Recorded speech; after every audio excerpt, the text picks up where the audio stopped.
দর্শক, আপনাদের সবাইকে স্বাগত বাংলা ভিশনের বিশেষ আয়োজন করোনা দেশ বিদেশ অনুষ্ঠানে। আপনাদের সাথে আছি আমি মাহফুজুর রহমান এবং আমার সাথে স্টুডিওতে আজকে গেস্ট হিসেবে আছেন ডক্টর হোসেন উদ্দিন শেখর, অধ্যাপক প্রাণ রসায়ন ও অনুপ্রাণ বিজ্ঞান বিভাগ, ঢাকা বিশ্ববিদ্যালয়, এবং আছেন ডাক্তার ইকবাল আহমেদ, সহকারী অধ্যাপক বার্ন অ্যান্ড প্লাস্টিক সার্জারি বিভাগ, ঢাকা মেডিকেল কলেজ। আমরা এই আলোচনাটা শুরু করব। আলোচনা শুরুর আগে আজকে আমাদের একটা রিপোর্ট ছিল, সেই রিপোর্টটা একটু দেখে আসি। করোনার তাণ্ডব কমার লক্ষণ নেই। মৃতের সংখ্যা একটু কম বেশি হলেও প্রতিদিন বাড়ছে আক্রান্তের সংখ্যা। করোনার বিস্তার ঠেকাতে সাবান দিয়ে হাত ধোয়া, মাস্ক ব্যবহার করা সহ স্বাস্থ্যবিধি মানতে আবারও আহ্বান জানানো হয়েছে স্বাস্থ্য অধিদপ্তরের সর্বশেষ বুলেটিনে। 24 ঘন্টায় 32 জন সহ মৃতের সংখ্যা 1171 জন। মৃত্যুর হার 1.34, শনাক্তের হার 21.65, সুস্থতার হার 21.40%। 24 ঘন্টায় মৃত্যুবরণ করেছেন 32 জন, এ পর্যন্ত 1171 জন। শনাক্ত বিবেচনায় মৃত্যুর হার 1.34%। গত 24 ঘন্টায় যা নমুনা পরীক্ষা হয়েছে তাতে শনাক্ত হয়েছে 3141 জন, শনাক্তের হার 21.65%। 24 ঘন্টায় সুস্থ হয়েছেন 903 জন, এ পর্যন্ত 18,730 জন সুস্থ হয়েছেন। শনাক্ত বিবেচনায় সুস্থতার হার 21.40%। আইসোলেশনে নেওয়া হয়েছে 712 জনকে। 24 ঘন্টায় আইসোলেশন থেকে মুক্ত হয়েছেন 294 জন। 24 ঘন্টায় কোয়ারেন্টাইনে 2792 জন, এ পর্যন্ত কোয়ারেন্টাইন 3,20,436 জন। করোনার রূপ বদলে প্রতিদিনই মৃত্যু তালিকায় যোগ হচ্ছে নতুন নতুন নাম। তাই করোনা আক্রান্তদের কাছ থেকে যেন নতুন সংক্রমণ না ছড়ায় সেদিকে কঠোর নজর দেওয়ার পরামর্শ দিয়েছেন বিশেষজ্ঞ চিকিৎসক ABM আব্দুল্লাহ। যেটা জোন ভিত্তিক দেওয়া হচ্ছে, দেখা যাক কি হয়। এখন যদি আসলে ফেলিউর হয়ে যায়, যে সংক্রমণটা আরও বাড়তে কয়েকদিনের মধ্যে, তাহলে আমার কঠোরভাবে, এবং যেখানে যেন হট জোন, অন্তত ধরেন যেখানে যেন কয়েকটা জায়গা কিন্তু খুব বেশি, পুরো এলাকাতে যেন কঠোরভাবে লকডাউন দেওয়া হয়। তার চেয়েও জরুরি, যদি জনগণ না মানে, তাহলে আমার মনে প্রয়োজনে কারফিউ দেওয়া উচিত, দিয়ে যেন মানুষকে ঘরে রাখতেই হবে, লকডাউন পালন করতে বাধ্য করা হবে। তাহলে আমরা সংক্রমণের হার নিয়ন্ত্রণ করতে পারবো। আক্রান্তের সংখ্যায় প্রায় 144 কোটি মানুষের দেশ চীনকে আগেই ছাড়িয়েছে বাংলাদেশ। পরিস্থিতির অনিবার্যতায় তাই প্রয়োজনে সরকারকে আরও কঠোর হওয়ার পরামর্শ এই বিশেষজ্ঞের। এদিকে করোনা ভাইরাসে বিশ্বের বিভিন্ন দেশে মৃতের সংখ্যা বেড়ে 4,32,000 ছাড়িয়েছে। আক্রান্ত 78,84,000-এরও বেশি। গেল কয়েকদিনের ধারাবাহিকতায় শনিবারও প্রাত্যহিক মৃত্যুর তালিকায় শীর্ষে ছিল ব্রাজিল। এদিন 890 জন মারা যাওয়ায় সেখানে মোট মৃতের সংখ্যা দাঁড়ায় 42,791 জনে। এতে মৃত্যুর তালিকায় দ্বিতীয় স্থানে উঠে আসে দেশটি, আর আক্রান্তের সংখ্যা ছাড়ায় 8.5 লাখ। শনিবার যুক্তরাষ্ট্রে আরও 702 জন মারা যাওয়ায় সেখানে মোট মৃতের সংখ্যা 1,17,527 জন। আক্রান্ত 21,42,000-এর উপরে। যুক্তরাজ্যে শনিবার আরও 181 জন মারা যাওয়ায় মোট মৃতের সংখ্যা দাঁড়ায় 41,662 জনে। আর করোনার বিস্তার নিয়ন্ত্রণে 6 ফুট দূরত্ব বজায় রাখার বিধিনিষেধ সেবামূলক প্রতিষ্ঠানগুলোর জন্য অবাস্তব উল্লেখ করে যুক্তরাজ্যের প্রধানমন্ত্রী বরিস জনসন 4 জুলাইয়ের মধ্যে এটি পর্যালোচনা করে সিদ্ধান্ত নেওয়ার সময় বেঁধে দিয়েছেন। দলীয় MP ও ব্যবসায়ীদের অনুরোধে বিধিনিষেধটি প্রয়োজনে বাতিলের প্রস্তাবও দেন তিনি। এছাড়া শনিবার মেক্সিকোতে 424, ভারতে 309, রাশিয়ায় 119, পাকিস্তানে 81 ও ইতালিতে 78 জন মারা গেছেন। টানা দ্বিতীয় সপ্তাহেও করোনায় কেউ মারা না যাওয়ায় সুসংবাদ অব্যাহত রয়েছে স্পেনে।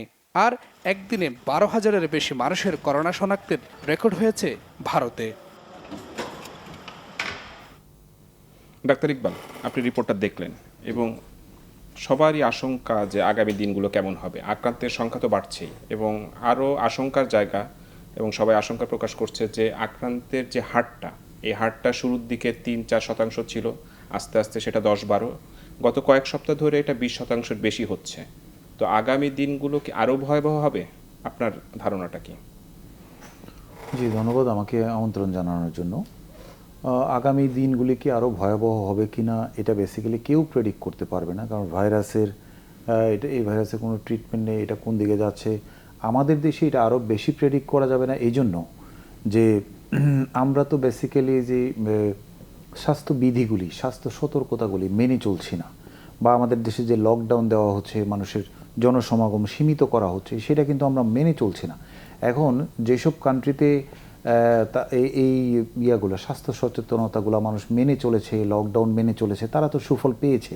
এখন আমরা কিসের ভিত্তিতে বলবো যে আমরা সুফল পেতে যাচ্ছি? দেখেন যে গত ঈদে যে একটা জনসংমিশ্রণ হয়েছিল, এইটার প্রভাব কিন্তু আমরা এখন মানে এই মুহূর্তে আমরা দেখতে পাচ্ছি। এবং সামনে কুরবানির ঈদ আছে, এখানে অনেক আনুষ্ঠানিকতা আছে ঈদের, যে কুরবানির ঈদে মানুষ বেশি বাড়িতে যাতায়াত করে, ট্রান্সপোর্ট বেশি ব্যবহার করে, তারপরে হলো যে গরুর বাজার আছে বা কুরবানির পশুর হাট আছে। এই জিনিসগুলো মিলিয়ে এখন আমরা কোন দিকে যাচ্ছি, বা পিকটা কি এই যে ঈদের পরে আবার আর একটু বেশি উঠে যাবে কিনা, এটা একটা আনপ্রেডিক্টেবল ব্যাপার। এই পিকের কথা যেটা মানে বলা হচ্ছে, এবং ডাক্তার অনেকেই বলছেন যে আমরা হয়তো এখনো পিকে আসিনি বাংলাদেশে। জি। তো এই পিকটাকে শুধুমাত্র এই ভাইরাসের ক্যারেক্টারের উপরে ডিপেন্ড করে না, আমাদের কিভাবে আমরা স্বাস্থ্যবিধিরা মেনে চলছি, বা আগামী দিনে এই পিকটা আসলে কিসের উপরে ডিপেন্ড করে, ভাইরাসের উপরে না আমাদের উপরে? জি, এটা দুইটার উপরে ডিপেন্ড করে। হ্যাঁ, ভাইরাস আপনি জানেন যে এত ক্ষুদ্র একটা অণুজীব, যেটার বিরুদ্ধে, যে অদৃশ্য অণুজীবের বিরুদ্ধে পৃথিবীবাসী যুদ্ধ করছে, যেখানে বেসিক্যালি যে ক্ষমতাধর রাষ্ট্রগুলি বেকার হয়ে পড়ে আছে, তাদের হাজার হাজার কোটি টাকার যুদ্ধ সরঞ্জাম কোনো কাজেই লাগছে না। এবং এটার বিরুদ্ধে কোনো মানে বেসিক্যালি ভাইরাসের কোনো ট্রিটমেন্ট এখন পর্যন্ত আবিষ্কার হয়নি। যেসব অন্যান্য ভাইরাসের যেসব ঔষধ আবিষ্কার হয়েছে, এটার এফিকেসিও কিন্তু একদম 100% না। আর এটার ভ্যাকসিন তো এখন আবিষ্কার হয় না, ভ্যাকসিনের ইয়েতে আসছে না। যে জিনিসটা হলো যে পিকটা কখন আসবে সেটা একটা বিষয়। তারপরে হলো যে ভাইরাসের এই যে আচরণগুলি, আমরা ওদের এটা দুইজনের উপরে ডিপেন্ড করে, আমাদের ম্যানারের উপরেও ডিপেন্ড করে, ভাইরাসের এর উপরে ডিপেন্ড করে। এখন ভাইরাস হলো যে প্রতিনিয়তই তাদের প্রজন্ম চেঞ্জ করে, মিউটেশন করে। হ্যাঁ, এই জন্য ভাইরাসের বিরুদ্ধে একটা মানে আজকে একটা ভাইরাস, এই ভাইরাসের, করোনা ভাইরাসের আমি একটা ওষুধ আবিষ্কার করলাম, কালকে দেখা গেল যে সে অন্য একটা স্ট্রেন নিয়ে আমাদের সামনে হাজির হয়েছে, অন্য একটা স্ট্রেন দিয়ে আমাদেরকে ইনফেক্ট করতেছে। তারপরে হলো যে জনসচেতনতার একটা বিষয় তো ডেফিনেটলি আছে। এখন এই যে আমি যেটা বললাম যে বিশ্বের যেসব দেশ সাফল্য পেয়েছে, তারা তো এই জিনিসগুলো মেনেই সাফল্য পেয়েছে। আমরা তো এইটাই বলতে পারি, কারণ এখন এক্স্যাক্টলি কীভাবে এসেছে এই সফলতাটা, এইটা বেসিক্যালি এখনও গবেষণার দাবিদার। কারণ ভাইরাসের ম্যানার, ভাইরাসের বিহেভিয়ার এত ক্ষুদ্র অণুজীব, এটা নিয়ে খুব বেশি মানে খুব জটপট গবেষণা করে একটা রেজাল্ট দেওয়া যায় না। তো ডেফিনেটলি এখন পর্যন্ত যেহেতু কোনো ট্রিটমেন্ট এবং কোনো ভ্যাকসিন আবিষ্কার হয়নি, আমাদের একমাত্র হলো যে জনসচেতনতা, স্বাস্থ্য সচেতনতা এবং স্বাস্থ্য নির্দেশিকাগুলো মেনে চলা। এবং খুব দ্রুত যে ভ্যাকসিন আবিষ্কার হবে সেরকমেরও তো কোনো আশা না, এখন পর্যন্ত কেউ কোনো আশার আলো জাগাতে পারেনি। আপনারা জানেন যে সারা গিলবার্টের যে ভ্যাকসিনটার কথা বলা হয়েছিল, সারা গিলবার্ট বেসিক্যালি খুব আলোচিত একজন বিজ্ঞানী, কারণ তিনি যে 2015 সালে ইবোলা ভাইরাসের জন্য ভ্যাকসিন আবিষ্কার করেছিলেন। এই জন্য সারা বিশ্বই তার প্রতি তাকিয়েছিল যে সে হয়তো এইবারও একটা আশার আলো দেখাতে পারবে।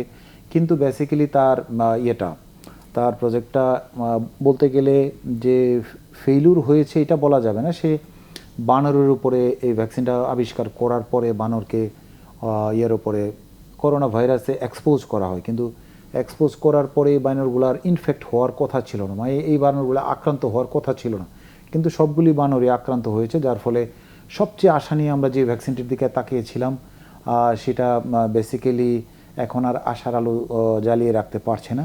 তারপরে হলো যে যুক্তরাষ্ট্রে mRNA 1273 নামে যে ভ্যাকসিনটা সবচেয়ে বেশি আশা জাগিয়েছে। তারপরে জার্মানিও দাবি করছে যে তারা একটা ভ্যাকসিন খুব দ্রুতই বাজারে আনতে পারবে। ইটালিও না, চায়না দাবি করছে যে খুব দ্রুত একটা ভ্যাকসিন তারা আনতে পারবে। এটা বেসিক্যালি যে অ্যানিম্যাল ট্রায়ালের পরে হিউম্যান ট্রায়াল হয়, অর্থাৎ পশু পাখির উপর ট্রায়াল করার পরে মানুষের শরীরে এটা ট্রায়াল, সেটা তো একটা লম্বা প্রসেস, ডেফিনেটলি একটা লম্বা প্রসিডিউর পার করেই ভ্যাকসিনটা বাজারে আসে। এবং একটা ভ্যাকসিন আসতে আপনারা জানেন যে প্রায় 1.5 বছরের মতো লেগে যায়, খুব মিনিমাম টাইমের মধ্যে আসলে। এখন ওই যে সারা গিলবার্টের যে ভ্যাকসিনটা ছিল, সেটা তারা বলছিল যে সুপার ভ্যাকসিন, অর্থাৎ খুব তাড়াতাড়ি, এমনি নর্মাল যে টাইমে আসার কথা সেটার আগেই হয়তো বাজারে চলে আসবে। তো অন্যান্য ভ্যাকসিনগুলো বেসিক্যালি কতটা কার্যকরী হবে এটা সময়ই বলে দিবে। শেখর স্যার, আপনার কাছে আমি একটু জিনিস জানতে চাই, সেটা হলো গত কয়েকদিন আমরা দেখলাম বেশ কয়েকজন ভিভিআইপি এবং ডাক্তার এই করোনা আক্রান্ত হয়ে মারা গেলেন। সাবেক স্বাস্থ্যমন্ত্রী মোহাম্মদ নাসিম, ওনার করোনা পজিটিভ ছিল, বাট পরবর্তীতে ওনার করোনা নেগেটিভ এসেছে। এবং গতকালকে আমরা দেখলাম যে ধর্ম প্রতিমন্ত্রীও মারা গেলেন, স্বাস্থ্য সচিবের স্ত্রী মারা গেলেন করোনায়। তো ডাক্তারদের একটা বড় অংশই কিন্তু ঝুঁকির ভিতরে আছে এবং বেশ কয়েকজন সিনিয়র ডক্টরও কিন্তু এর ভিতরে মৃত্যুবরণ করেছে। তো এই ডাক্তারের যে ঝুঁকির ভিতরে আছে, তো এই বিষয়টা নিয়ে আপনার মতামতটা কি, বা কি করলে তাদেরকে ঝুঁকিমুক্ত করা যায়? অ্যাকচুয়ালি দেখেন আমাদের এখানে কিন্তু ডাক্তাররাই ফ্রন্ট লাইন ফাইটার্স, আরও আছে বিহাইন্ড দ্য স্ক্রিন, তারা আরও অনেকে আছে, কিন্তু exposure of the doctors are the highest level. তো তারা প্রতিদিন কিন্তু ওই এক্সপোজারটা প্রতিদিন হচ্ছে, এক নাম্বার। দ্বিতীয়ত যে আমরা শুনেছিলাম যে মাস্কের ব্যাপারটা, যে N95 মাস্ক প্রথম দিকে তাদেরকে যেটা দেওয়া হয়েছিল সেটা ভুল সরবরাহ করা হয়েছিল। দ্বিতীয়ত তাদের যেই পিপিই সেটা কি তাদের সাফিসিয়েন্ট প্রোটেকশন দিচ্ছে কি না। তৃতীয়ত তাদের যে রোস্টারগুলি, এই রোস্টারগুলি স্ট্রিক্টলি ফলো করা হচ্ছে কি না। চতুর্থত যে তাদের যে মানে ডাক্তার ভার্সেস পেশেন্টের যে অনুপাত, সেই অনুপাতটা আমরা রক্ষা করতে পারতেছি না, যার ফলে একজন ডাক্তারকে প্রচুর রুগী দেখতে হচ্ছে, সারাক্ষণই উনি এক্সপোজড হচ্ছেন। তো যার ফলে তার যে এক্সপোজার লেভেল, সেই থেকে তার ইনফেকশন হওয়ার পরিমাণটাও বেশি। সেই ক্ষেত্রে যেটা হবে যে উনি যদি আক্রান্ত হন তখন আমাদের এখানে তো আপনি জানেন যে সব কিছুরই একটা আইসিইউর অভাব আছে, ভেন্টিলেশনের অভাব আছে, এগুলো। এবং আমরা যতটুকু জানতে পেরেছি যে আমাদের এখানে মোর দেন 2 সেরোটাইপস অর 2 স্ট্রেনস অফ দিস ভাইরাস আমাদের এখানে আছে। একটা রিলেটিভলি উইকার, আর একটা হচ্ছে স্ট্রঙ্গার। এটা বায়োইনফরমেটিক্স স্টাডি করে এটা জিনোম সিকোয়েন্সিংয়ের পরে জানা গিয়েছে রিসেন্টলি। কিন্তু স্ট্রঙ্গার স্ট্রেনটা যাদেরকে ধরতেছে তারা কিন্তু দেখা যাচ্ছে যে ভেরি শর্ট স্প্যান অফ টাইমে মারা যাচ্ছে। কিন্তু রিলেটিভলি উইকার যারা, তারা দেখা যাচ্ছে জ্বর, সর্দি, কাশির মতো কিছু সিমটম থাকে, বাসায় আইসোলেশনে থেকে সুস্থ হয়ে যাচ্ছে। এখন অ্যাকচুয়ালি এই দুইটাই কি নাকি তার মানে সংখ্যাটা আরও বেশি, এটা কিন্তু আমাদেরকে বাইর করতে হবে যে আসলে কোন ধরনের স্ট্রেইনগুলি দিয়ে আমরা এফেক্টেড হচ্ছি। আরেকটা ব্যাপার হচ্ছে যে ডাক্তার সাহেবদের যে মানে কি বলে মানে ট্রিটমেন্ট, তারা কিন্তু ডাক্তার হওয়ার কারণে নিজের প্রতি একটু অবহেলাও করেন, যেহেতু যেটা একটা প্রায় ক্ষেত্রে আমাদের এখানে প্রায় 30 জনের মতো ডাক্তার মারা গিয়েছে। এখানে প্রফেসর থেকে শুরু করে একদম জুনিয়র ডাক্তারও আছে, 37 জনের মতো, হ্যাঁ, মোর দেন 30। এবং গত 2-3 দিনে বেশ কয়েকটা হসপিটালের আইসিইউ বিভাগের প্রধান, আইসিইউ বিভাগের স্কয়ার, বিআরবি এবং আরেকটা খুব সম্ভবত ইম্পালস হসপিটাল, রাইট। এই 3টা হাসপাতালের আইসিইউ প্রধানরাও মারা গেছেন। এবং সেটার একটা বড় কারণ দেখেন, আইসিইউতে কিন্তু সবচাইতে ক্রিটিক্যাল পেশেন্টগুলি আছে এবং সেখানে তাদেরকে সেটা ফেস করতে হয়েছে প্রতিনিয়ত। সেটা একটা বড় কারণ যে ডাক্তার মৃত্যুর একটা বড়, খালি ডাক্তার না, অন্য পেশাজীবীরাও, আপনি পুলিশের ক্ষেত্রেও দেখবেন যে এই নাম্বারটা বেশ বড়।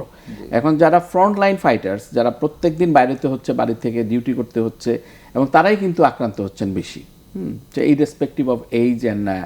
এবং সেটার সাথে আরেকটা ব্যাপার আছে যে আপনার কোমরবিডিটি, সেটা যদি থাকে তাহলে আপনার ডেথ রেটটা অটোমেটিক্যালি বেড়ে যায়।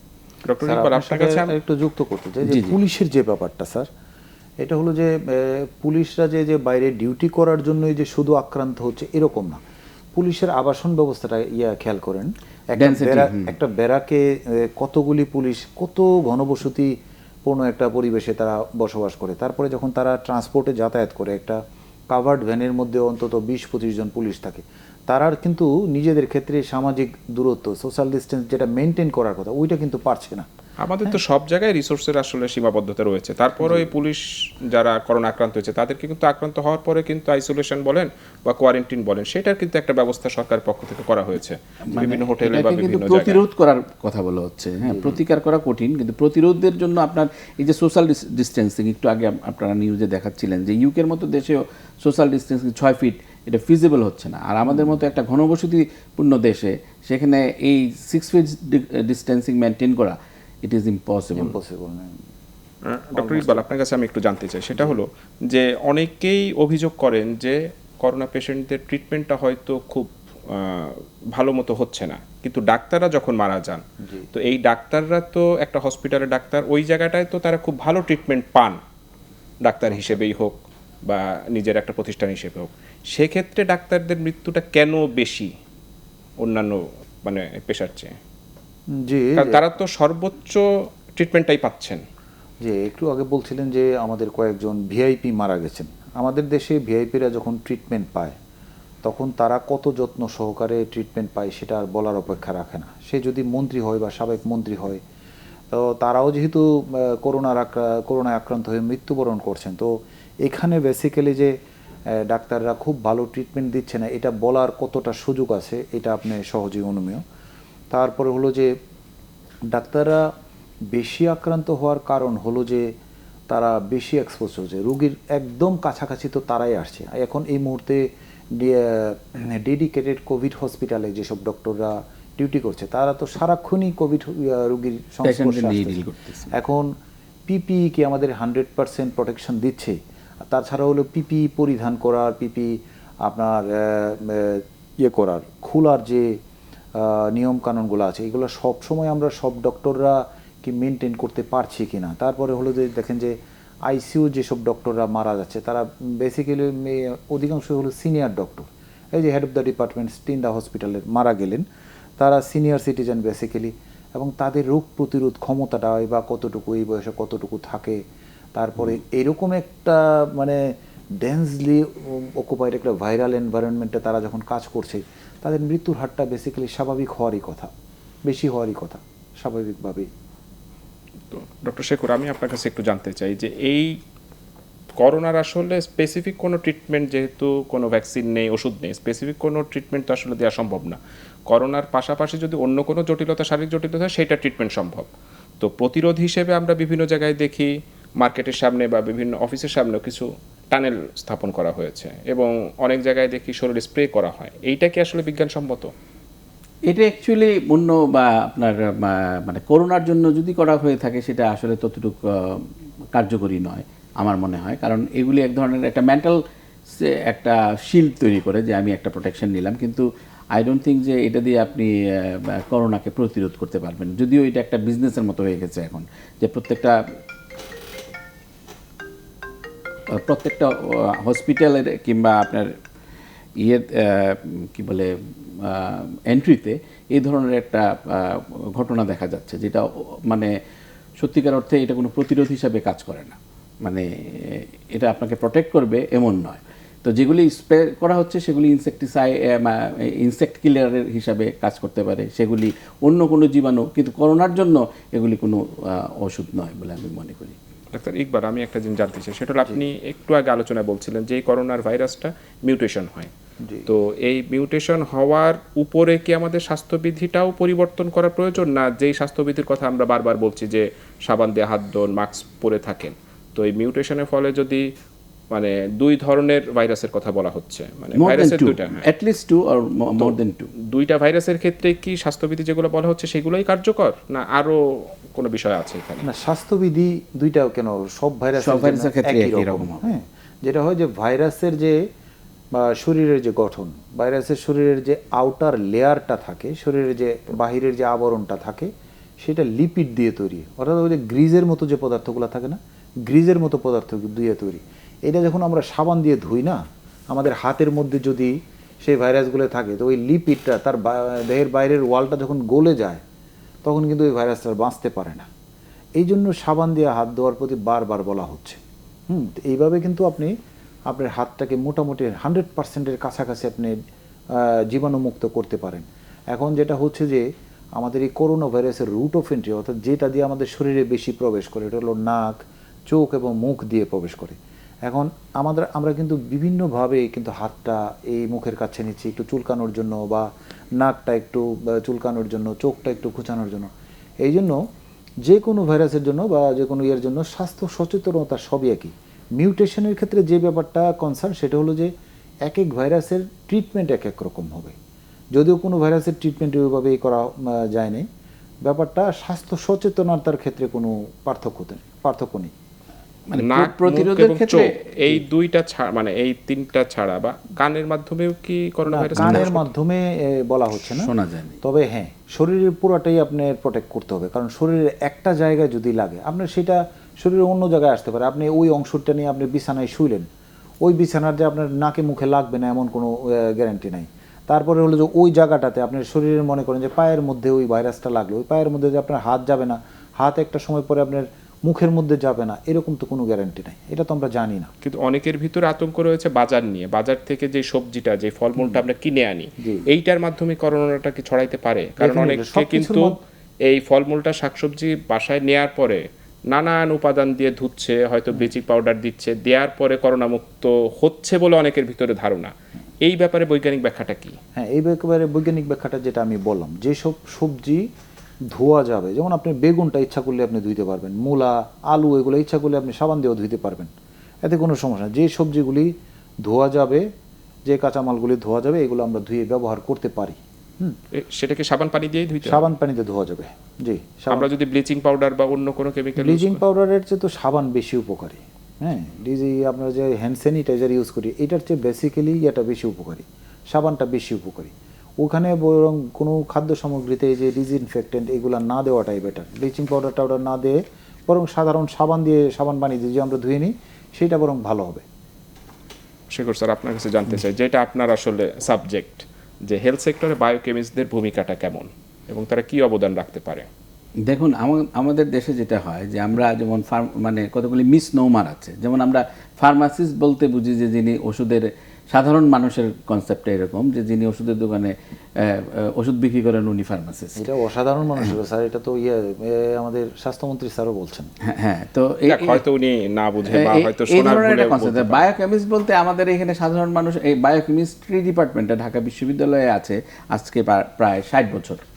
এই 60 বছরে আমাদের যারা আমাদের যেই বায়োকেমিস্টরা আমরা তৈরি করেছি তারা মূলত স্বাস্থ্য খাতে একটা অংশ আসে, যা ডায়াগনস্টিক সেন্টার, ফার্মাসিউটিক্যালসে, আর একটা বড় অংশ বিদেশে চলে যায়, কারণ এখানে আমাদের আরেকটা অংশ বিসিএসে পার্টিসিপেট করে রিসেন্টলি, এবং কিছু অংশ সরাসরি ব্যাংকার হিসেবে চলে যায়, এবং ওইখানে আমাদের এই পড়াশোনাটা টোটালি নষ্ট হয় বলা চলে। যে বায়োকেমিস্ট্রি পরে আপনি ব্যাংকার হবেন এটা আমরা আশা করি না। কিন্তু বায়োকেমিস্ট্রি মূলত যে জায়গাটা ছিল যে রিসার্চ রিলেটেড টু বায়োসায়েন্স এবং research related to health science, এগুলোতে আমাদের ক্ষেত্র কিন্তু অত্যন্ত কম। যেমন আইসিডিডিআরবি একটা ক্ষেত্র, সেখানে গিয়ে ঢুকে তারা চাকরি করে। আমি আপনাকে চিত্রটা বলি, যেমন 93-তে লাস্ট বায়োকেমিস্ট রিক্রুটেড হয়েছে আমাদের প্রাণ রসায়নবিদ হিসাবে বিভিন্ন মেডিকেল কলেজে, এবং সেই পোস্টটা কিন্তু 93-র পরে আর কোনো নতুন নিয়োগ হয়নি। প্রায় 12টা পোস্ট এখনও খালি পড়ে আছে। রিসেন্টলি যখন আপনার RT-PCR করা শুরু হলো, তখন দেখা গেল যে এই নন মেডিকেল বায়োকেমিস্টরাই এই জিনিসটা জানে, এবং তাদের কিন্তু চাহিদা বেড়ে গেল এবং খুঁজেও পাওয়া যাচ্ছে না। তখন আমরা একটা অর্গানাইজেশন আছে আমাদের, গ্র্যাজুয়েট বায়োকেমিস্ট অ্যাসোসিয়েশন, সেখান থেকে আমরা মানে অলরেডি ট্রেন্ড, তারা জানে, তাদের পাঠ্যক্রমে সেটা আছে RT-PCR। আমরা এটাকে আরেকটু ব্রাশ আপ করে বিভিন্ন মেডিকেল কলেজে RT-PCR ল্যাব স্থাপনে তাদেরকে ভলান্টিয়ার হিসেবে আমরা দিয়েছি। আমাদের স্বাস্থ্য খাতটা এমন একটা দুর্বল অবস্থানে আছে যে এখানে বিভিন্ন স্টেক হোল্ডাররা যারা আছে, যেমন ধরুন স্বাস্থ্য খাতের স্টেক হোল্ডার কিন্তু অনেক, বায়োকেমিস্ট্রিও স্টেক হোল্ডার, নার্সেস যারা আছে তারা স্টেক হোল্ডার, ফার্মাসিস্টরা স্টেক হোল্ডার, বিভিন্ন রকম। তো এখন আমাদের এই বায়োকেমিস্টদের এই যে RT-PCR যে ভূমিকাটা এখন দেখছেন যে প্রায় সব ল্যাবরেটরিতে, 50টা ল্যাবরেটরিতে আমাদের বায়োকেমিস্টরা RT-PCR প্রথমত এরা প্রশিক্ষণ দিয়েছে যারা এই ল্যাবরেটরি পরিচালনা করবেন সেই ডাক্তার সাহেবদেরকে কিংবা কনসার্ন ইন্ডিভিজুয়ালকে। পরবর্তীতে তারা সেখানে থেকে ভলান্টিয়ার হিসেবে এই RT-PCRগুলো ল্যাবরেটরিগুলিকে প্রতিষ্ঠানে সহায়তা করেছে। তো বায়োকেমিস্টরা ইমিউনোলজির কাজ করে, বায়োকেমিক্যাল ল্যাবরেটরিগুলিতে কাজ করে, ডায়াগনস্টিক সেন্টারে কাজ করে। তাদের কিন্তু মেডিকেল এবং ইভেন আগে একটা সময় ছিল যেখানে বায়োকেমিস্টরা ক্লাস নিত মেডিকেল কলেজগুলোতে বায়োকেমিস্ট্রি পড়ানোর জন্য, এখন সেটা হয় না, কিন্তু একটা সুযোগ সেখানে করা যেতে পারে। অর্থাৎ বায়োকেমিস্টদেরকে হেলথের বিভিন্ন সেক্টরে আপনি ইমিউনোলজি, বায়োকেমিস্ট্রি, ইভেন নিউট্রিশন, বিভিন্ন দিকে তাদের ইনভলভ করতে পারেন। এই ক্ষেত্রগুলিতে বায়োকেমিস্টদের অবদান আছে। স্যার, লকডাউন নিয়ে তো সরকারের একটা প্ল্যানের কথা বলছে, এবং যদিও আজকে শুনছিলাম যে এই বিষয়ে একটা প্রজ্ঞাপন জারি হবে, এখন পর্যন্ত হয়নি। তবে বেশ কয়েকটা এলাকার নাম আমরা পাচ্ছি ঢাকা এবং ঢাকার বাইরে সিটি কর্পোরেশনভুক্ত এলাকায়, হয়তো ঢাকা দক্ষিণে 28টা এবং ঢাকা উত্তরে 17টা এলাকার নাম আমরা শুনছি, এবং চট্টগ্রামে খুব সম্ভবত 11টা এলাকা। তো এই লকডাউনটা যদি কার্যকর হয়, সেক্ষেত্রে খুব বেশি বেনিফিট কি আমরা পাবো, বা কিভাবে বেনিফিটটা পেতে পারি? লকডাউন যদি কার্যকর হয় সবচেয়ে বড় বেনিফিটটা এটাই যে আপনি এই যে অবাধ বিচরণ মানুষের সেটার থেকে আপনি নিজেকে এবং সেই বিচরণের ফলে যে সংক্রমণ সেটার থেকে আপনি নিজেকে রক্ষা করতে পারবেন। সেই জন্য এই চিহ্নিত করে বিভিন্ন এলাকাকে রেড, গ্রিন, ইয়েলো, এবং সেই চিহ্নিত এলাকাগুলোকে যদি আপনি যেমন একটা এলাকা ঢাকায় পশ্চিম রাজাবাজার যেটা করা হচ্ছে, এখান থেকে যদি আপনি একটাকে মডেল ধরে শিক্ষা নেন যে এখান থেকে আমরা কি উপকার পাচ্ছি। লকডাউন অ্যাকচুয়ালি এগুলি সবগুলোই কিন্তু প্রথম দিকে এক্সপেরিমেন্টাল বেসিসে করা হচ্ছিল যে এগুলোর থেকে সুফল আসে কিনা। তো দেখা গেল যে আপনি যদি এটা ইমপ্লিমেন্ট করতে পারেন লকডাউনটাকে, প্রকৃত অর্থেই যদি সেটাকে ইমপ্লিমেন্টেশন সম্ভব হয় তাহলে অবশ্যই এর থেকে একটা সুফল আসবে। তো আমাদের করোনা সংক্রমণ তো প্রায় 3 মাস পার হয়ে গেল, এখনো কি আমরা পরীক্ষামূলক কোনো ইসে যাওয়ার সুযোগ আছে? মানে আমরা কি অনেক সময় ব্যয় করে ফেলেছি আপনার মনে হয়? অবশ্যই আমরা প্রথম দিকেই সময় ব্যয় করেছি। আমরা রিয়্যাক্ট করতে অনেক দেরি করেছি। আমরা করোনার যে ইমার্জেন্সি, করোনার যে প্যান্ডেমিক যে একটা সিচুয়েশন, এবং এটা যে এত ভয়াবহ সিচুয়েশন ক্রিয়েট করবে সেই সময়টা আমরা প্রথম দিকে যেটা আমাদের করা উচিত ছিল জানুয়ারি মাসের দিকে, সেটা আমরা করেছি প্রায় মার্চের শেষের দিকে। সেখানে আমাদের একটা লস ছিল।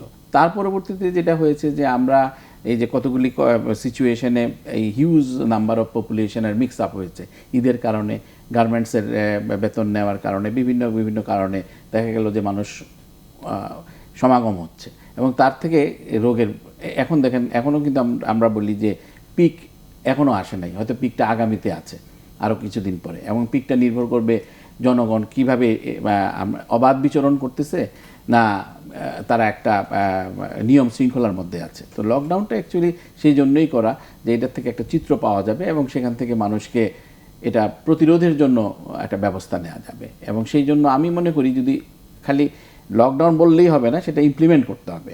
যদি ইমপ্লিমেন্টেশন সম্ভব হয় তাহলে অবশ্যই এটার থেকে একটা ফলোদয় হবে। ডাক্তার ইকবাল, আপনার কাছে আমি একটু জানতে চাই, সেটা হলো এই লকডাউন নিয়ে। লকডাউন আমরা একটা নির্দিষ্ট এলাকা করলাম, ওই এলাকার লোকজনের অবাধ চলাচলটা আমরা সীমিত করে দিলাম, এবং বাইরে থেকে কেউ ওই এলাকায় ঢুকতে পারবে না, বা ওই এলাকার কেউই সাধারণত যদি বিশেষ কোনো প্রয়োজন না থাকে বা জরুরি সেবার সাথে যুক্ত না থাকে তারা বাইরে বেরোতে পারবেন না। তো আমরা এই যাতায়াতটাকে ব্লক করলাম, কিন্তু ভিতরে যারা বসবাস করছে তাদের ভিতরে কি ছড়ানোর কোনো শঙ্কা থাকে? ওই জনসমাগম যদি সমাগম না, যদি জনগণের যাতায়াত কম হয় সেই এলাকাটার ভিতরে, যে লকডাউনের সুফলে যে আমি যেটা বললাম যে ইটালি, চায়না, তারপরে চীন পেয়েছে, এভাবে তো আমরা একটা সুফল পেতে পারি, ডেফিনেটলি পেতে পারি। একটা এলাকাতে যখন জনসমাগম কম হবে তখন একজনের থেকে আরেকজনের ভাইরাসটা ট্রান্সমিট কম হবে। তো এইভাবেই আমরা সুফল পাবো বেসিক্যালি। তবে এই লকডাউনের চেয়ে সরকার তো এটা বেসিক্যালি যে করোনা নিয়ন্ত্রণের জন্য একটা পদক্ষেপ নিয়েছে, তার চেয়ে বড় যে পদক্ষেপ নেওয়া দরকার ছিল যে টেস্টের প্রতি গুরুত্ব বেশি দেওয়া ছিল।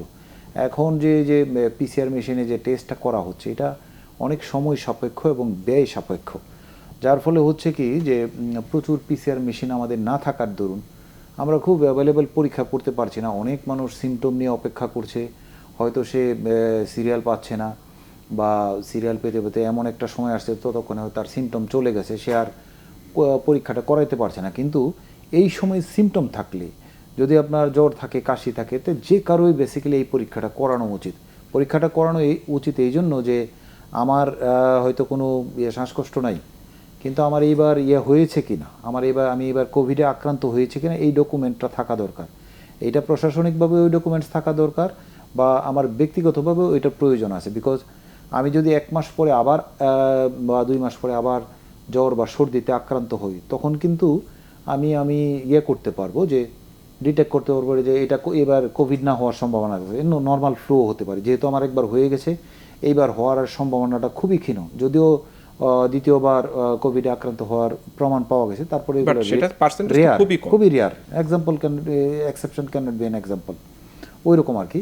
তো আমি বলবো যে এই লকডাউনের চাইতে যদি আমরা টেস্টের দিকে গুরুত্ব দিতে পারতাম, এই টেস্টটা যদি এরকম হতো যে পিসিআর এর পরিবর্তে র্যাপিড টেস্ট কিট দিয়ে আমরা করতে পারতাম। কিন্তু র্যাপিড টেস্ট কিটে কি পিসিআর এর মতোই একেবারে মানে এটা ভুল হওয়ার পার্সেন্টেজটা কেমন? না, দুইটাতেই আছে আপনার যে ফলস নেগেটিভ পজিটিভ এরিয়া আছে, কিন্তু মনে করেন যে পিসিআর মেশিনে করলে যে আমি 100% রিপোর্ট পাবো এটাও তো না। কারণ হলো যে আমার যে স্পেসিমেন যে কালেকশন করছে সে কি ভালোভাবে কালেকশন করতে পারছে কি না।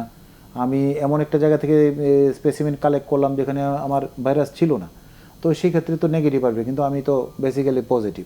তো র্যাপিড কিটের ক্ষেত্রে যেটা হবে, আমার যদি এই কিটটা অ্যাভেলেবেল হয়, যেমন মনে করেন যে প্রেগনেন্সি টেস্ট আমরা যেভাবে করি, ডায়াবেটিসের টেস্ট আমরা যেভাবে করি, এইভাবে যদি করতে পারতাম তাহলে অনেক মানুষের আমরা এটা করতে পারতাম, এবং মানুষের সিমটম দেখা দেওয়া মাত্রই সে যেহেতু অল্প মূল্য এবং অল্প সময়ে করতে পারছে, একটা ফার্মেসিতে গিয়েই করতে পারছে, সেই ক্ষেত্রে এটার একটা ভালো রেজাল্ট পাওয়া যেত।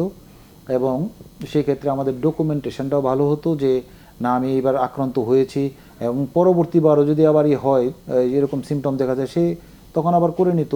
এবং আপনি যেটা বলছেন যে ভুল হওয়ার সম্ভাবনা আছে, তা আমার র্যাপিড কিট যদি অ্যাভেলেবেল হয়, আমি একাধিকবার করলাম, অসুবিধা তো কিছু নেই। সেই ক্ষেত্রে আমি আমি একটু সাপ্লিমেন্ট করি এটাতে, যে ডাক্তার সাহেব যেটা বললেন যে এটা অতি মূল্যবান একটা কথা, এই কারণে যে আপনি লকডাউন করলেন রেড জোন, গ্রিন জোন, এখানে কিন্তু আপনার এপিডেমিওলজিক্যাল স্টাডির জন্য খুব দ্রুত আপনার জানা দরকার যে কতজন লোক আক্রান্ত হয়েছে এবং ব্যাপকভাবে, এবং সেটা কিন্তু র্যাপিড কিট দিয়ে সেটাই সম্ভব। এবং এই ধরনের কিন্তু অনেক কিট আছে যেগুলির ব্যবহার হচ্ছে, আমাদের দেশেও এগুলির কথা আলোচনা হচ্ছে, কিছু কিছু ট্রায়ালও হয়ে গেছে, কিন্তু আমরা অনেক দেরি করে ফেলতেছি ডিসিশন নিতে। এগুলি কিন্তু মার্কেটে ইতিমধ্যে চলে আসা উচিত ছিল, সো দ্যাট আপনি বাসাতেই টেস্ট করতে পারবেন এই সমস্ত kit এবং দিয়ে। লকডাউন আমরা এই যে এক্সপেরিমেন্ট হিসেবে আমরা রাজাবাজার নিলাম, এইখানে আমরা দেখছি যে এখানে পুলিশ কাজ করছে, স্থানীয় প্রশাসন কাজ করছে, হয়তো কমিশনার সাহেবরা কাজ করছেন। তো এখানে জনস্বাস্থ্য বিশেষজ্ঞ বা ডাক্তারদের ভূমিকাটা আসলে আমরা ঠিক পরিষ্কার না, যে লকডাউন এলাকায় ডাক্তারদের ভূমিকাটা আসলে প্রয়োজন। জনস্বাস্থ্য লকডাউন বিশেষজ্ঞ এলাকাতে তো বেসিক্যালি ডক্টরের কোনো ইয়ে নেই, এখানে বেসিক্যালি যে ব্যক্তিগতভাবে যার যার কিন্তু দায়িত্ব সেটা নিয়ে- ডেভেলপ হলো কিনা, ডেভেলপমেন্টটা কি হলো, যে আজকে আমার এই এলাকাটা হয়তো 100 জন পেশেন্ট ছিল, 14 দিন বা 15 দিন বা 2 সপ্তাহ 3 সপ্তাহ পরে আমার পেশেন্ট বাড়লো না কমলো, বা কি পদক্ষেপ নেওয়া উচিত, এটা তো অবশ্যই জনস্বাস্থ্য বিশেষজ্ঞদের ইনভলভ করা উচিত। ডেফিনেটলি যারা ওখানে রুগী আছে, অলরেডি ডকুমেন্টেড পেশেন্ট যারা আছে, তারা যে নিয়মে ডক্টরের কাছে ফলো আপে যাবে, এই যে 1 সপ্তাহ পরে বা 2 সপ্তাহ পরে আমরা যে আবার পরীক্ষা করে দেখছি যে সে নেগেটিভ নাকি পজিটিভই আছে, এটা তো ডেফিনেটলি যে রেড জোনের মধ্যেও যেরকম, গ্রিন জোনের মধ্যেও সেরকম, ইয়েলো জোনের মধ্যেও এরকম। এই রেড জোন, ইয়েলো জোন আর গ্রিন জোন মানে হলো যে রেড জোনের অধিবাসীরা একদম স্ট্রিক্টলি ঘরের মধ্যে অবস্থান করবে, খুব জরুরি। যেমন আপনি বললেন যে কর্তব্যরত চিকিৎসকের হসপিটালে যেতে হবে, সেখানকার যদি কোনো পুলিশ সদস্য থাকে তাদেরকে আইনশৃঙ্খলা পরিস্থিতিতে অংশগ্রহণ করতে হবে, সেটা বাদে অন্যান্যদের ইয়েতে একদমই ইয়ে থাকবে। আর হলো যে ইয়েলো জোন, যেটা ইয়েলো জোনের মধ্যে, ইয়েলো জোনের বাসিন্দারা তাদের ইয়েটা যাতায়াতটা সীমিত থাকবে। আর গ্রিন জোনের বাসিন্দারা যেটা করবে সেটা হলো যে তারা মাস্ক পরবে এবং স্বাস্থ্য সচেতনতা মেনে সোশ্যাল ডিস্টেন্স মেনটেন করে একজন আরেকজনের সাথে যোগাযোগ করবে। তো ডক্টর শেখর, আমি আপনার কাছে একটু জানতে চাই, সেটা হলো এই করোনা আসার পরে এই 11 তারিখে একটা বাজেট পেশ হলো। তো এই বাজেট নিয়ে অনেকের ভিতরে একটা এক্সপেকটেশন ছিল যে এবার স্বাস্থ্য খাতে হয়তো খুব বেশি বরাদ্দ থাকবে। তো সরকারও গত বছর হচ্ছে 5,500 কোটি টাকা বেশি বরাদ্দ দিয়েছেন, এবং করোনার এই জরুরি অবস্থাটা মোকাবেলার জন্য 10,000 কোটি টাকার একটা বরাদ্দ রয়েছে। আপনার কাছে কি মনে হয় যে স্বাস্থ্য খাতের দীর্ঘদিনের যে অবস্থা, তো আগামীতেও কি সেই অবস্থাটাই বিরাজ করবে, না একটু চেঞ্জ হবে বাজেটের পার্সপেক্টিভে যদি হিসাব? এবার অপেক্ষাকৃত একটু বড় বাজেট এসছে, কিন্তু কথা হচ্ছে যে বাজেট আপনি যত অর্থই দেন, এটাকে উদ্ধার করতে গেলে সেটার একটা প্রপার ইউটিলাইজেশন দরকার। এখন যদি আপনি সেটা প্রপারলি ইউটিলাইজ করতে না পারেন সেই বাজেটকে, তাহলে কিন্তু আপনি যত টাকাই প্রণোদনা দেন, যতই বাজেট বাড়ান, তাতে কিন্তু খুব একটা লাভবান হবে না। তো আমাদের একটা মানে যেটা এক্সপেক্ট করি যে জিডিপির অন্তত 5% আগামী 3 বছরে যদি আসে, এখন কিন্তু বোধহয় 1 পয়েন্ট সামথিং আছে, এইবার বাজেটে 1.3, 1.3। তো সেটা মোট যদি বাজেটের খুব সম্ভবত 7.3% মতো, 7.3% হচ্ছে টোটালের, জিডিপির হচ্ছে 1.3, যেটা দীর্ঘদিন যাবত 1% নিচে ছিল। 1% নিচে ছিল। তো এবার একটা ভালো একটা লক্ষণ দেখা দিয়েছে, কিন্তু আমাদের যেটা করণীয় এই মুহূর্তে, যে আমাদের স্বাস্থ্য খাতের যে দুর্বল দিকগুলো আছে সেগুলি একটা আইডেন্টিফাই করা, একটা হাই পাওয়ার্ড কমিটির মাধ্যমে সেগুলি আইডেন্টিফাই করা এবং সেই সমস্ত খাতগুলোতে বিনিয়োগ করা। আমাদের যেমন ধরেন নার্সেসের সংখ্যা, মেডিকেল টেকনোলজিস্টদের সংখ্যা, বায়োকেমিস্টদের সংখ্যা, এগুলি কিন্তু অত্যন্ত সীমিত। এই পজিশনগুলি আপনাকে অ্যাড্রেস করতে হবে। এখানে আপনার নাম্বার অফ এমপ্লয়িজ বাড়াতে হবে, ডাক্তারের সংখ্যা, উপজেলায় ফ্যাসিলিটিসগুলি বাড়াতে হবে। যেমন ধরেন এক্স-রে মেশিন, অসংখ্য ফ্যাসিলিটিসতে আপনার এক্স-রে মেশিন পর্যন্ত নাই। তো আমাদের প্রায়োরিটাইজ করতে হবে যে আমাদের কোন জিনিসগুলি দরকার এই মুহূর্তে। এবং কিন্তু সেটা ব্যবস্থাপনা নিয়েও তো অনেক সময় প্রশ্ন আছে, যেমন এর ভিতরেও, এই করোনার ভিতরেও কিন্তু আমরা গণমাধ্যমের রিপোর্ট দেখলাম যে হয়তো 500 টাকার গগলস হয়তো 5000 টাকায় কেনা হয়েছে, সেগুলি চেক দিতে হবে। অব্যবস্থাপনা সেগুলা হচ্ছে, এই দুর্নীতি অব্যবস্থা, আমাদের যতটুকুই রিসোর্সেস আছে সেগুলিকে কিন্তু আমরা প্রপারলি ইউটিলাইজ করতে পারি না প্রপারলি। যার ফলে হয় কি যে আপনার মানে আপনার যতটুকু আছে ততটুকু আপনি সঠিকভাবে কাজে লাগাতে পারেন না। এবং আমাদের যে ডাক্তার এবং পেশেন্টের যে অনুপাত, সেটাও কিন্তু একটা মারাত্মক ব্যাপার। এখানে কিন্তু আপনাদের দেখবেন যে ডাক্তার সাহেবদেরকে মফস্বলে দিলে থাকতে চায় না, ওখানে ফ্যাসিলিটিসের অভাব আছে, স্কুলিংয়ের অভাব আছে, বাচ্চাদের স্কুলে দিতে পারে না। এই সমস্ত টোটালি জিনিসগুলোকে আপনার you should take all this things into consideration, otherwise কিন্তু আপনি এটা ইমপ্লিমেন্ট করতে পারবেন না। তবে এটা একটা ভালো লক্ষণ যে এইবার আমাদের স্বাস্থ্য খাতে অপেক্ষাকৃত বেশি টাকা বরাদ্দ করা হয়েছে। তো ডাক্তার ইকবাল, আমি আপনার কাছে একটু জানতে চাই যে গত বাজেটের চেয়ে এইবার বরাদ্দটা মানে আগের চেয়ে অনেক বেড়েছে, তো শুধুমাত্র বরাদ্দটা বাড়ালেই হবে, বা বরাদ্দ আমি ইউটিলাইজ করলাম, এইটার ফিডব্যাকটা কি খুব দ্রুত পাওয়া সম্ভব হেলথ সেক্টরে? জি, খুব গুরুত্বপূর্ণ একটা কোশ্চেন করেছেন। যে গত বছর কিন্তু বাজেটে বরাদ্দ ছিল স্বাস্থ্য খাতে 25,000 কোটি টাকা সামথিং, আর এবার হলো 29,000 কোটি টাকা সামথিং বাজেট। তো গত বছর যখন 25,000 কোটি টাকা বাজেট বরাদ্দ দেওয়া হলো, তো ওইটা কিন্তু পরে কাটছাট করে 23,000 সামথিং কোটি টাকা তে নামিয়ে আনা হলো। কিন্তু এই 23,000 কোটি টাকাও কিন্তু খরচ করা যায়নি। হ্যাঁ, এটা শুধু প্রপার পরিকল্পনার অভাবে এবং দক্ষ আমলাদের অভাবে এই এটা ওই বাজেটে ইমপ্লিমেন্ট করা যায় না। তো এখন একটা প্রশ্ন থেকেই যায় যে যদি ওই 23,000 কোটি 25,000 কোটি টাকা বরাদ্দ করলে 23,000 কোটি টাকায় আমরা খরচ করতে না পারি শুধু প্ল্যানিংয়ের জন্য, তাহলে বরাদ্দ বাড়িয়ে কি হবে? হ্যাঁ, এখন ব্যাপারটা হলো যারা এই বিষয়টাতে পলিসি মেকার, হ্যাঁ, পলিসি মেকারদের এই যে স্যার যেটা বললেন যে ওই প্রায়োরিটাইজ করতে হবে যে কোন কোন খাতে আমি বরাদ্দটা আমি খরচ করব, এবং নতুন নতুন খাত, উদ্ভাবনী খাত, যেমন হলো যে যেটা আমাদের হেলথ সেক্টরের গতি বাড়িয়ে দিবে।